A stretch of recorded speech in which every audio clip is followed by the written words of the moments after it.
The massive scope of the MCU has allowed Marvel Studios to create a sprawling, interconnected universe built on a shared continuity. And much like the comics the movies are based on, that means things can get pretty complicated. The Marvel Cinematic Universe doesn't start with Tony Stark getting kidnapped in 2008, Carol Danvers being taken to Hala in the 90s, or even with Steve Rogers volunteering for the Super Soldier program in the 40s. Instead, like most universes, this one starts at the Big Bang. Going chronologically, the first event we see in the MCU is the creation of the Infinity Stones. As the Collector explains in Guardians of the Galaxy, they were formed from the 6 singularities that caused the universe to explode into existence, before being scattered across the universe. That, of course, was billions of years ago, but millions of years before we get to the present-day MCU, Ego the Living Planet comes into existence and starts seeding worlds with his essence in an attempt to create another celestial being like himself. Thousands of years ago, as we find out in Thor the Dark World, Malekith the Accursed laid siege to Asgard and was fought off by Bor, the father of Odin. Bor vanquished Malekith, which turns out to be a temporary solution. While we don't know exactly when it happens, the next chronological event we see from our characters is Odin's conquest of the 9 realms, alongside his first child Hala, goddess of death. During this era, the magic warhammer Mjolnir is forged in the heart of a dying star, and long before Thor, Hela carries it into battle. Once the realms have been conquered, Hela's bloodthirsty nature causes Odin to turn against her, and in the battle that follows, Hela destroys the Valkyries. The sole surviving Valkyrie flees from Asgard and eventually winds up drunk and depressed on Sakaar. Hela is then imprisoned in another dimension by Odin, who literally covers up all traces of her existence. Sometime after that, but still pretty far back, Odin and Frigga have a son, Thor. Shortly thereafter, Odin slays the frost giant Laufey and adopts his son Loki as his own. As children, they did not exactly get along. He transformed himself into a snake, and he knows that I love snakes. So I went to pick up the snake to admire it, and he transformed back into himself, and he was like, "Yeah, it's me!" And he stabbed me. Also millions of years before the present day, a meteorite made of the supermetal vibranium strikes Earth and Africa, drastically affecting the surrounding area. Much later, this area becomes the country of Wakanda when a warrior shaman receives a vision from the goddess Bast and founds a dynasty of kings known as the Black Panthers. Believe it or not, there's not a whole lot that happens between the unification of Wakanda and the 20th century. The first big event that we see in the movies is the arrival of, well, the first Avenger. In 1942, a Nazi officer known as the Red Skull creates a splinter group called Hydra. With the discovery of one of the Infinity Stones, he creates a technologically advanced army of his own. That same year, Steve Rogers volunteers for an experimental attempt at creating a super soldier, using a technique created by Dr. Abraham Erskine. The project works, giving Steve the body of Marvel's hunkiest Chris. When Erskine is assassinated, the research is lost. Rather than risking their only super soldier by sending him to fight in the war, the Army gives Steve the codename Captain America and uses him primarily as a spokesman to sell war bonds. Eventually, Steve becomes an active soldier in the war, leading a strike team called the Howling Commandos. On one of their missions, his best friend Bucky falls from a train in the mountains. Steve believes him to be dead, but he's actually taken into custody by the Soviet Army and brainwashed into becoming a super assassin, codenamed Winter Soldier. After attempting to use the Tesseract, the Red Skull is sucked into a wormhole and somehow winds up on the distant planet Vormir, serving as a sort of spectral guardian for the Soul Stone. As for Steve, he crashes a bomber jet into the Arctic to keep Hydra from destroying New York. He is also presumed dead, but survives, frozen in suspended animation for the next 66 years. While things are pretty quiet for the MCU between 1945 and 1995, there are a few notable exceptions. Peggy Carter continues to work for the Strategic Science Reserve, first in New York in 1946, and then in Los Angeles alongside Howard Stark in 1947. Around this time, the Soviet Union produces the first graduates of its brutal Red Room facility, where orphaned girls are trained as spies and assassins. Sometime shortly after this, Steve Rogers travels back in time from 2023 to reunite with Peggy. She continues to work in military intelligence for the next few decades with Stark, whose defense contracts turned Stark Industries into the world's leading arms manufacturer. By 1970, both of them are working out of SSR headquarters at Camp Lehigh, along with a few other notable figures, including Arnim Zola. His body dies in 1972, and his brain is transferred into a computer data bank that continues Hydra's infiltration of the government. Also, Hank Pym is working here, assisted by Bill Foster in his experiments with the size-changing Pym particles that will allow him and his wife Janet Van Dyne to become the original Ant-Man and Wasp. In 1974, Howard Stark launches the Stark Expo, displaying the city of the future, powered by a clean energy arc reactor that's about the size of a house. For some reason, he also hides the structure of a new element in the arrangement of the buildings, which is the kind of science it pays to not think too hard about. In 1980, Ego comes to Earth, winning the heart of Meredith Quill, and 9 months later her son Peter is born. In 1987, Janet Van Dyne is lost in the quantum realm after she and Hank Pym attempt to stop a rogue Soviet missile targeting the United States. In 1988, Meredith Quill dies from brain cancer, intentionally caused by Ego, leaving her son a mixtape of classic rock favorites before she dies. Peter is then abducted by a band of outer space outlaws called the Ravagers, who give him a pretty terrible childhood. Yondu is the guy who abducted me, kicked the crap out of me so I could learn to fight, and kept me in terror by threatening to eat me. Eat you? Yeah. In 1989, Pym resigns from the SSR after finding out that they intended to use his Pym particles to create weapons. The organization has also now been renamed the Strategic Homeland Intervention Enforcement and Logistics Division. That's quite a mouthful. I know. We're working on it. Also that year, Air Force Captain Carol Danvers, who uses the call sign Avenger, volunteers for a test flight of a light-speed engine powered by the Tesseract. When they're shot down by the Kree, a militaristic alien race constantly at war with the shape-shifting Skrulls, Carol's body is overloaded with the Tesseract's energy, giving her incredible powers and also wiping her memory. A Kree soldier named Yang Rog abducts her and takes her back to his homeland, Hala. Here she's made to believe that she's actually a Kree named Veers.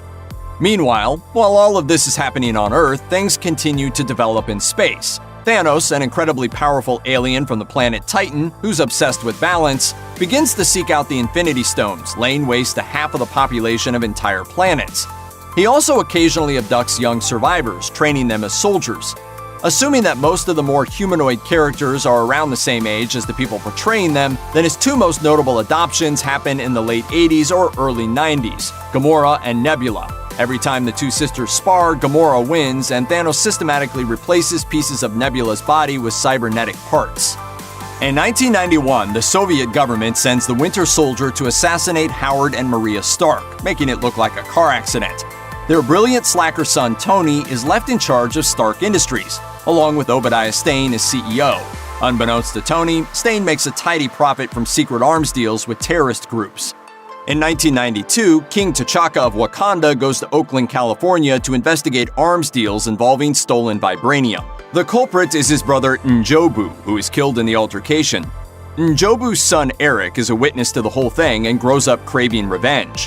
In 1995, Carol Danvers, still without her memories of Earth, returns to her home planet after escaping from the Skrulls. She teams up with S.H.I.E.L.D. agents Nick Fury and Phil Coulson to stop the Skrulls from invading Earth. It turns out that the Kree are the bad guys, with Yang Rog and Ronan the Accuser en route in search of the Infinity Stones that will end their war of conquest once and for all. Finally, at full power, Carol fights them off, and in the process, an alien cat scratches Nick Fury's left eye, blinding it and causing him to sport a fashionable eye patch for the rest of the franchise. Before she journeys back into space, Carol gives Fury a pager that can summon her in case of a dire emergency. Inspired by Carol and her original call sign, Fury lays the groundwork for the Avengers Initiative, a program designed to create a team of superpowered heroes to deal with large-scale threats like alien invasions. In 1999, Tony Stark meets bioengineers Maya Hansen and Aldrich Killian at a conference in Bern, Switzerland.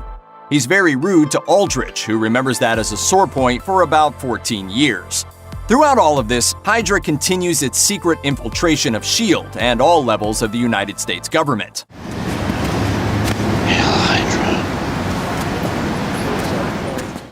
In 2008, we finally catch up to the MCU as it happens. Tony Stark is demonstrating his newest weapons in the Middle East when he's kidnapped by a terrorist organization called the Ten Rings, in what will eventually be revealed as a plot by Stane to get Tony out of the picture.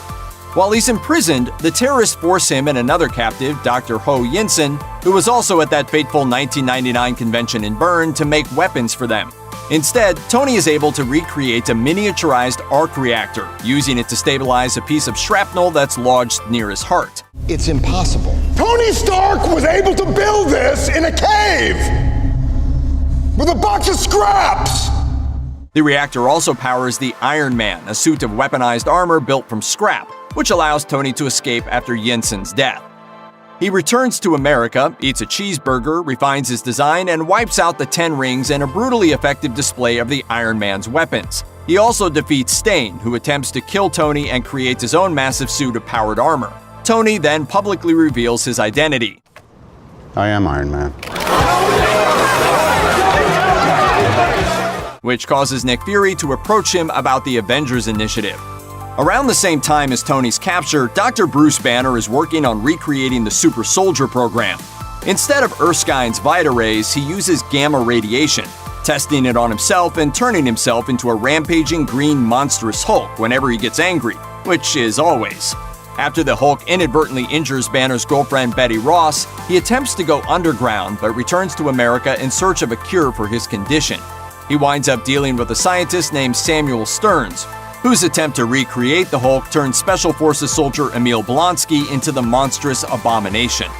6 months after revealing his identity publicly, Tony Stark is called to testify before Congress because they are justifiably concerned about a private citizen building a suit of armor that can vaporize a tank. To create their own version, they turn to rival weapons manufacturer Justin Hammer. After Tony's friend, Colonel James Rhodes, delivers a prototype Iron Man suit, Hammer and Russian scientist Anton Vanko reverse engineer them into an army of militarized drones. Stark also gets a new personal assistant who is revealed to be S.H.I.E.L.D. agent and Red Room defector Natasha Romanoff, the Black Widow. Rhodes gets his own suit of armor, codenamed War Machine, and he and Tony team up to defeat Vanko and Hammer. Speaking of hammers, while all this is happening on Earth, there's other stuff going on in the Golden Realm of Asgard. Loki tricks Thor into antagonizing the Frost Giants against Odin's orders. As a consequence, Odin exiles Thor to Earth and enchants his hammer Mjolnir. Whosoever holds of this hammer, if he be worthy, shall possess the power of Thor. It lands in New Mexico, where Agent Coulson discovers it, and a bunch of locals try to yank it out of the ground with pickup trucks. Thor eventually proves himself worthy, regains his hammer, and stops Loki from staging a coup in Asgard. In 2011, the crashed hydroplane is discovered in the Arctic. S.H.I.E.L.D. thaws out Captain America, and after realizing that he's in the 21st century, he teams up with Nick Fury's Avengers Initiative. It turns out he was just in time. In 2012, Loki, last seen adrift in space after his failed coup in Asgard, is enlisted by Thanos to recover the Tesseract from Earth. In exchange, Thanos gives him control of the Chitauri, a massive army of hive-minded destroyers. Loki agrees because he's apparently in one of his moods that day. The result is the Battle of Manhattan, in which the Avengers, Captain America, Iron Man, Thor, Black Widow, Hulk, and Hawkeye, are gathered for the first time as a team. The good guys win after Loki is smashed against the ground a lot, but the battle is extremely destructive. The reconstruction is mostly handled by the newly formed Department of Damage Control, who take over the lucrative contract and leave construction foreman Adrian Toombs embittered and in possession of advanced technology. In 2013, Tony Stark is left with post-traumatic stress as a result of the battle, and his concept of the universe suddenly expanding to include gods, aliens, and other unknowable cosmic forces. Unfortunately, this coincides with the return of Aldrich Killian, who has been experimenting with Maya Hansen's regenerative extremis treatment, which has a tendency to cause its subjects to explode. To cover his operations, Killian creates a fictional terrorist called the Mandarin, hiring an actor named Trevor Slattery to play him in threatening videos. Needless to say, Tony and Rhodey stop Killian's plot after they uncover the truth. You want something? Take it. Although the guns are all fake because those wankers wouldn't trust me with the real ones. What? Hey, do you fancy either of the birds? Also, Malekith comes back and Thor fights him, and Loki becomes the latest in a long line of presumed deaths that actually aren't. He stashes Odin in a retirement home in New York, and then takes his identity, ruling over Asgard and putting on critically acclaimed plays for the next 2 years. In 2014, Hydra's decades-long plot to infiltrate and take over America is finally discovered by Captain America and Black Widow. Before we get started, does anyone want to get out? They also learn that the Winter Soldier is Bucky Barnes. While Cap fights to restore his best friend's memories, the Hydra plot is exposed, and in the aftermath, S.H.I.E.L.D. collapses, leaving the Avengers without the oversight and support of the larger organization. Tony Stark and Bruce Banner then attempt to recreate an artificial intelligence that would help protect the world. Unfortunately, they goofed that plan up big time, instead creating a genocidal robot named Ultron who winds up destroying an entire country, Sokovia. Tony and Banner decide that if at first you don't succeed, make another robot and hope he's not genocidal. They transform Tony's onboard AI, Jarvis, into a much more heroic AI called the Vision. In the fight that follows, the Hulk hijacks a Quinjet and blasts off into space, landing on Sakaar. Also, Scarlet Witch and Quicksilver, two definitely not mutants, join the team. Quicksilver immediately dies, partly from bullets, but mostly because Disney and Fox were having a fight over who had the character's film rights. The destruction of Sokovia also kills the family of Helmut Zemo, who then dedicates his life to revenge. While all that's going on, Peter Quill is out in space on a job to steal a valuable orb, which, unbeknownst to him, contains an Infinity Stone. That puts him in the sights of both Ronan the Accuser, who's been looking for another Infinity Stone since 1995, and Thanos. Ronan sends Gamora after Quill and winds up running across Drax, a very literal warrior whose family was killed by Thanos. Rocket, a space raccoon who was painfully experimented on and given cybernetic enhancements, and Groot, a tree. I am Groot. After being imprisoned together, the five of them stage a jailbreak, defeat Ronan in a dance-off, recover the Power Stone with the help of the Power of Friendship, and turn it over to the Nova Corps, a bunch of space cops on the planet Xandar. Shortly thereafter, Thanos attacks Xandar and recovers it for himself. In 2015, an electrical engineer named Scott Lang gets out of prison and stumbles onto Hank Pym's old size-changing equipment. Under the guidance of Pym and his daughter Hope, Lang becomes the second Ant-Man and helps to keep the Pym particles from falling into the hands of an evil arms dealer. More importantly, it's likely somewhere around this time that a kid named Peter Parker is bitten by a radioactive spider and tries to capitalize on his new superpowers by becoming famous as Spider-Man, and fails to stop a robber that later kills his Uncle Ben. None of this is covered in the MCU, but you might have seen 5 other movies about it. The following year seems Helmut Zemo's plan to destroy the Avengers reach its fruition. As the world responds to the destruction of Sokovia by trying to install new governmental oversight over the Avengers, Zemo furthers the wedge between Captain America and Iron Man by revealing that Bucky was the one who killed Tony Stark's parents. He also uses his control over Bucky to assassinate King T'Chaka of Wakanda, leading the king's son T'Challa to take over leadership of the country, not to mention the identity and powers of the Black Panther. The end result of all of this is that the Avengers break up, the ones loyal to Cap go underground, and T'Challa refuses to give Zemo the death he desires. While all this is going on, Dr. Stephen Strange, who lost the fine motor control in his hands after a car accident, seeks out the Ancient One, and following her death becomes a master of the mystic arts. He stops an invasion by Dormammu, a demonic force from the Dark Dimension, by using the Time Stone to die over and over again until the cosmic villain gets annoyed enough to leave the Earth alone. Meanwhile, the Guardians of the Galaxy encounter and subsequently kill Ego before he can manipulate Peter Quill into aiding his conquest of the entire galaxy. I'm very poppin', y'all!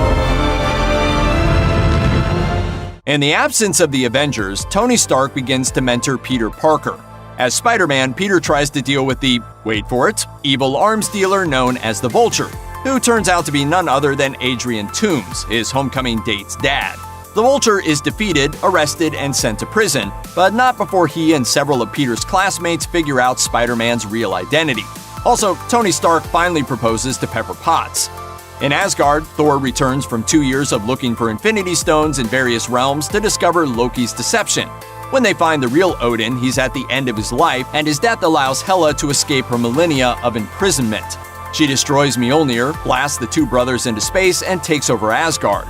Thor winds up on Sakaar, where he recruits Hulk and Valkyrie for a mission to overthrow Hala, which goes about as well as it can for a plan that ends with the complete destruction of Asgard via Fire Giant. Hulk, stop! Just for once in your life, don't smash! Big monster! In Wakanda, T'Challa's rule is challenged by his cousin Eric, who teams up with another evil arms dealer, Ulysses Klaue. There are a lot of evil arms dealers in these movies. Eric betrays Klaue in order to gain favor with Wakandans. He seemingly kills T'Challa and takes over, but T'Challa returns and regains control of his country. I never yielded! And as you can see, I am not dead! After 6 years of waiting around, Thanos decides to personally seek out the Infinity Stones, and the results are devastating. He kills Loki and nearly obliterates the last surviving Asgardians. An attack on Earth leads to things getting so desperate that the whole Avengers crew, except Hawkeye and Ant-Man, who are under house arrest for violating the Sokovia Accords, need to get back together to sort it out. They don't do so well. Dude, you're embarrassing me in front of the wizards. I'm sorry. Either I can't or he won't. It's all right. I don't. Hey, stand down. Keep an eye on him. Despite fighting on two fronts with one small team in space and a massive force on Earth, Thanos gathers the stones, snaps his fingers, and kills half the life forms in the universe, dissolving them into dust. As he dissolves, Nick Fury uses the space pager to alert Captain Marvel that Earth needs her help. A month later, Captain Marvel and the surviving Avengers track Thanos down in space, only to find out that he's destroyed the stones. Thor beheads Thanos and the Avengers return home, having won this battle while losing the bigger war. Weirdly enough, all this happens while Ant-Man is involved in a relatively low-stakes heist movie. When the snap happens, he's left stranded in the quantum realm, which turns out to be an extremely lucky coincidence. While he's there, 5 years go by, during which the heroes deal with the horrific trauma of losing trillions of lives in various, mostly unhealthy ways. Thanks to an assist from the most heroic rat in the universe, Ant-Man returns from the quantum realm where, for him, only a few hours have passed.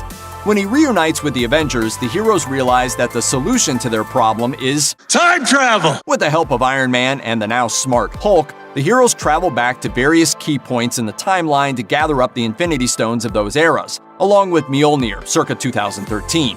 They also inadvertently bring the Thanos of 2014 forward to 2023, along with all of his minions.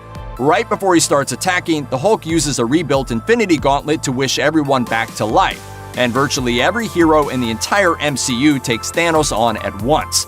The final blow is dealt by Iron Man, who dies on the battlefield like a freaking rock star. After gathering for a funeral, Steve Rogers hops into the time stream to return everything to where it should be.